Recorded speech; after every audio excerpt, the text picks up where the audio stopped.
Good morning, everyone. I want to welcome you to Hard Knock Life.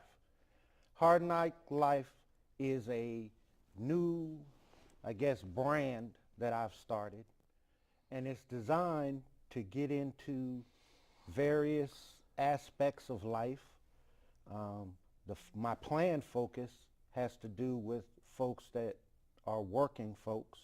A lot of them are unionized, some aren't, but to get an insight into what they do so that you, the community, has a better understanding of what people face in the various roles that they have in this hard knock life. So today I'm starting off with a special guest, a member of the Wilmington Fire Department, Tim Taggart, and I'm going to just have a conversation with him to give you an opportunity to have an insight into what's all involved in being a firefighter. And there are firefighters all over this country, all over this state. Here in Wilmington, we have a magnificent fire department that takes care of us as the people of Wilmington. So I want to welcome you for here today, Thank Mr. you. Taggart. Thank you, sir. Thank you. Thank you. And I see on your shirt it says IAFF, AFL-CIO. International Association of Firefighters. Okay. That's right. So your firefighting unit here in Wilmington is part of the AFL-CIO That's umbrella. correct. Yes, sir. Okay, and that's a big umbrella. Yes, it is, sir. Okay. And we're lucky to have them. All right. Now, what I want to start off with is a lot of times in the community there will be fires, right? Yes, sir. And folks see the fire truck roll up. And can you kind of give folks an overview as to what they're looking at that they may not really understand? Absolutely. We Wilmington firefighters respond to many different emergencies. We're not just a fire department. We are EMS, and that breaks down into anything from a headache to a motor vehicle accident to anybody, gunshot stabbings, anything that's severe. So basically what we do is we respond out to anyone that has an emergency in the city of Wilmington. And when we get there, we have to kind of be ready to go ahead and mitigate that emergency, no matter what it is we face. When we pull up on the fire truck, we always respond on any given fire truck with an officer and 3 firefighters. That for itself is for safety reasons for us. We don't ever go out with less than that. So basically what we do is we'll get to a scene, we'll determine what type of scene we have to handle.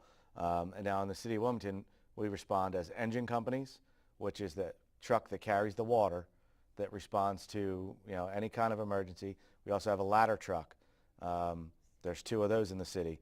And that ladder truck is there to, when we get to a fire, ventilate the structure, do a quick search and rescue, get lighting, get electric in the building for us to do our job in that smoky, toxic atmosphere. We also have 1 squad company in the city. They are also a hybrid engine. They have a small response district, but their other main focus is technical rescue, search and rescue on house fires, building fires, also extreme entrapment when you're in a very serious car accident. We have all the tools to cut people out of cars, get them out safely, quickly, and so that's basically how our city fire department is broken down. Wow. So you said you made reference to a water truck? Correct. That would be an engine company. Okay. So an engine company carries water to a fire, whereas the ladder company carries ladders and other equipment that's needed to fight a fire.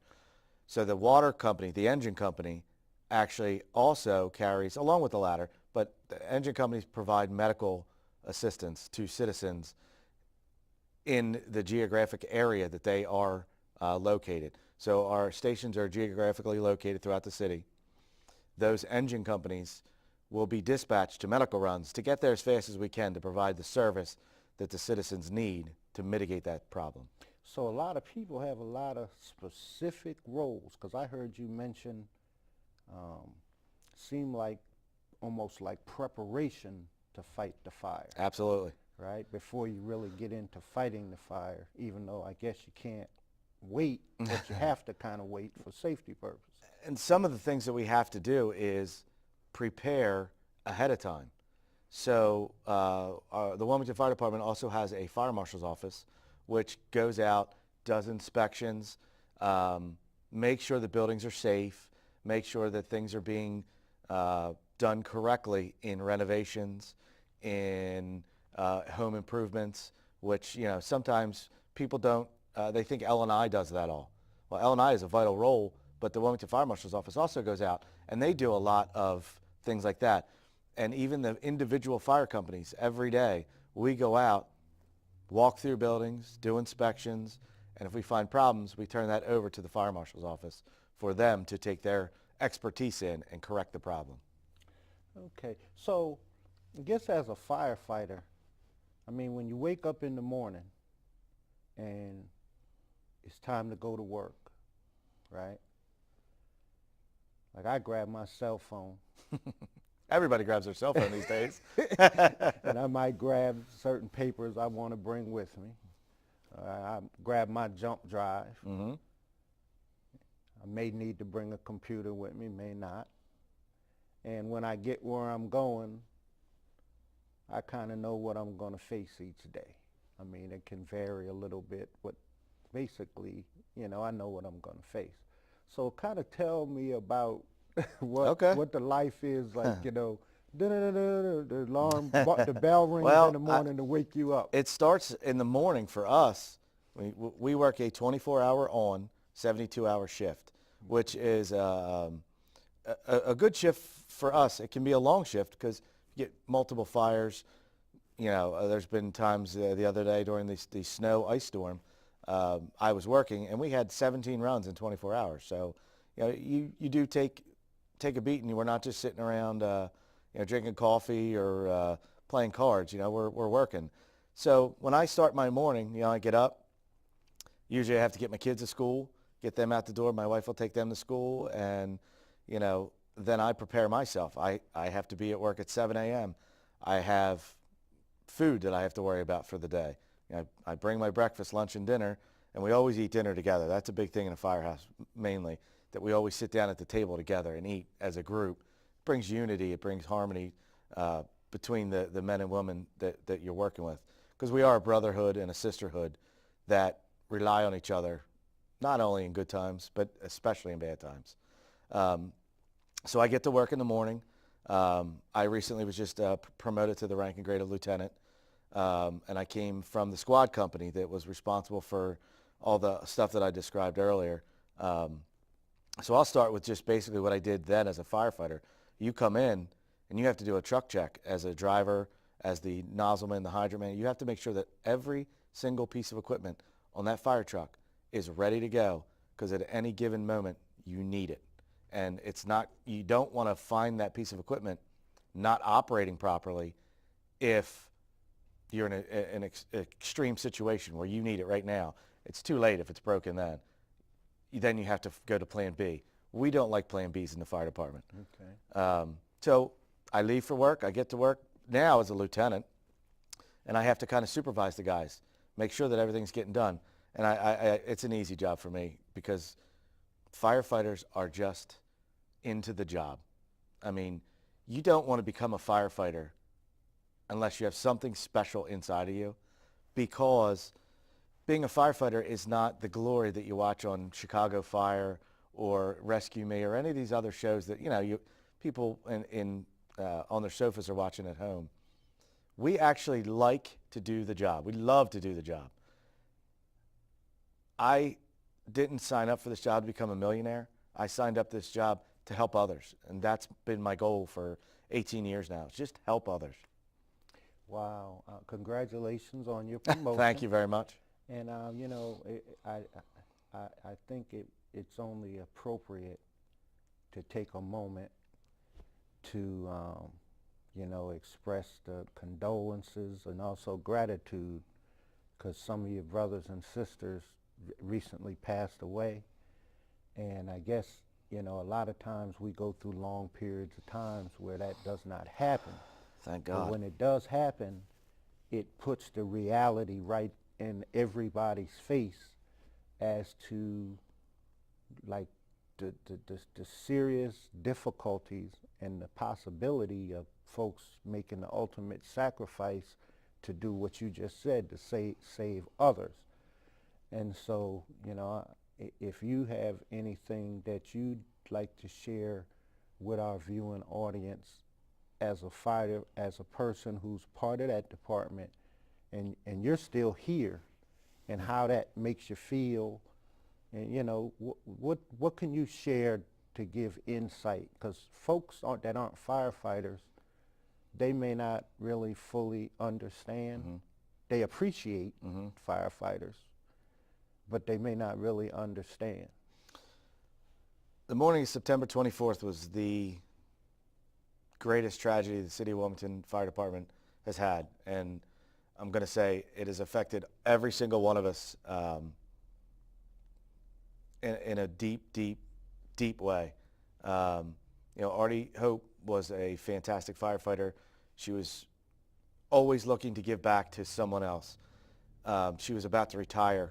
She had given service to the citizens of Wilmington for 23 years. She wanted to do more. She was in the process of becoming a nurse. She wanted to continue helping people. I mean, she was just a fantastic, fantastic person. Chris Leach. I went to Salesiana with Chris Leach.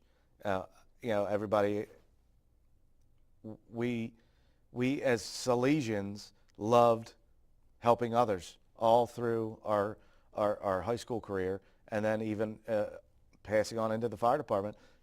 That was the Salesian way, we always said. Jerry Fickus, he and I started our volunteer firefighting careers down in Newark when I was going to college and he was raising a young family. We joined the volunteer fire service together, and again, it was about serving others and helping others. Now that tragic morning of September 24th opened a lot of people's eyes. I've been to so many funerals throughout this country for other fire departments that lost somebody, and you think, oh, that's never going to happen here. We're the best. We got this. That was Chris Leach's famous phrase, we got this. Unfortunately, it brings to light the tragedy can happen anywhere, and it happened here, and it's going to take a long time for us to get through that. I know I'll never forget, and I know a lot of other people will never forget. And the outpouring of community support has been fantastic. Everybody that's out there that's listening, thank you. The Wilmington Fire Department, Local 1590, we have received so many generous, not just donations, but just hugs, thank yous, a wave, anything that was just so nice for us to help the families after this tragic event was something that we were able to pull together as a group.